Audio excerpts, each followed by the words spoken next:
நேற்று Johor சிங்காராங் Pantai Sungai லூரோஸ் கடற்கரையில் எரிந்து கொண்டிருந்த கார் ஒன்றை அணைக்கச் சென்றிருந்த தீயணைப்பு படையினர் அதனுள் ஓட்டுநர் இருக்கையில் முற்றிலும் எரிந்த நிலையில் சடலம் ஒன்றை மீட்டுள்ளனர்.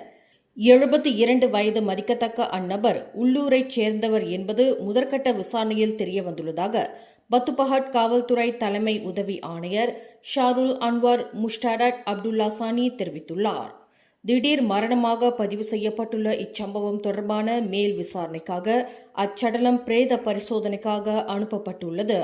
அதேவேளையில் இச்சம்பவம் தொடர்பில் ஏதேனும் தகவல் தெரியும் பொதுமக்கள் உடனடியாக அருகிலுள்ள காவல் நிலையத்தை தொடர்பு கொள்ளுமாறும் ஷாருல் அன்வார் முஷ்டரட் கேட்டுக் கொண்டுள்ளார். மேலும் செய்திகளை தெரிந்து கொள்ள கீழே இருக்கும் பெல் பட்டனை அழுத்துங்கள். உங்கள் மகிழ்ச்சியை வெளிப்படுத்த லைக் மற்றும் ஷேர் செய்யுங்கள். தொடர்ந்து திசைகளோடு இணைந்திருக்க சப்ஸ்கிரைப் செய்யுங்கள்.